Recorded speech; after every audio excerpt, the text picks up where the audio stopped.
Hey all, this is Roger from Boston Debate League.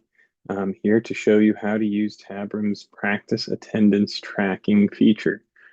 As you can see, I've already got tabrim.com pulled up on my screen. And in order to keep practice for your team, you'll need to be signed in. I'll sign out. I'll go to login up here, enter my information and log in. If you don't have a Tabrim account yet, or it's not linked to your school, please let us know, and Boston Debate League staff can help with that. So as you can see, I'm signed in right now as a coach for the Hurley K-8. And in order to add students to practices, I go up here to my practice tab. So as you can see, I don't have any upcoming practice sessions yet. So I'm going to start by creating some practice sessions. Here we go. And the Hurley, we're going to have them practice on Wednesdays, starting this Wednesday from 3:30 to 4:30. Now, if you can see what I'm doing here is, again, as I'm clicking on each box, I'm picking the date from the dropdown, and for the time, it shows AM times in white, PM times in dark blue, and then the minute here. So if I wanted to change this to 5:30 p.m., I click on that. If I wanted to make it 5:30 a.m., I click on that. But I'm going to leave it as 3:30 to 4:30 p.m.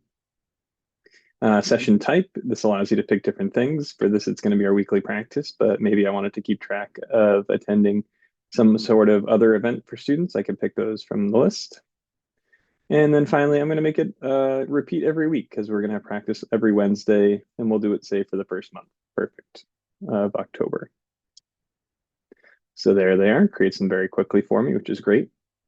And in order to now record practice attendance, I'm going to click on any of these individual ones to mark practice attendance. And here's my practice roster. I can sort this by first name. I can sort it by last name, your graduation, practices attended. And these practices attended for these students are in past years right now. So sorting it by first name, I realize someone is missing from my list. So I'm going to add a new student. I'm going to go back over to this competitors tab over here, add a new student. We'll call them Tina Smith. And a graduation year has to be some point for 2026 or in the future. So we'll call it 2030 for Tina. And that's all we need. We don't need anything else for now, just first name, last name, and graduation year. All right, so Smith has been added to your school. So I'm going to go back to my practice attendance roster and click to mark this first Wednesday.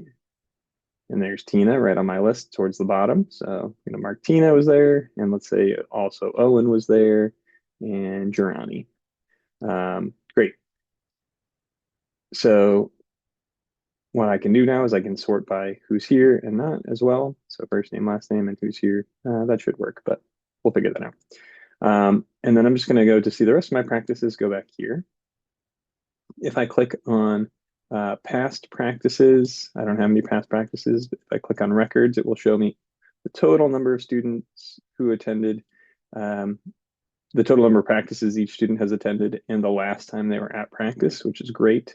So you can see if I filled in a few more very quickly, maybe the following week, we'll click on a few more people. This warning is just popping up saying added to this practice. That just means that you successfully added them, showing it's a confirmation message. There's not a good way to disable it, unfortunately. So we're going to click on a few more people, add them for the following week. And then if I go to my records, I can see, okay, now I have a bunch of students who have come to at least one practice, and Jamal and Jirani have attended too. And it shows me the most recent practice they've attended as well. One last thing to show you here is if I look at my upcoming practices, there's no way to edit a practice once it has been created. So if I want to add a new practice, say we're going to practice on Tuesday this week instead of Wednesday, I'll go down to October 22nd. I'm going to create a new practice. I'm going to call it Thursday practice, and I'll just put October 23rd, and we'll say same thing, 3:30 to 4:30 practice, and we're going to say does not repeat. So I'll save it there, and I'm just going to delete out the 22nd. And here we go. So If I change the practice date or time or anything like that, I'll just delete one from the series and add a new one. And that is how we keep practice attendance in Tabroom. The reason why it's great to keep practice attendance in here is because I'm now adding all these students to my roster as well. So when it comes time to register for tournaments later, I will have all the students I need already on my competitor roster ready to go. All right. Have a great day, everyone.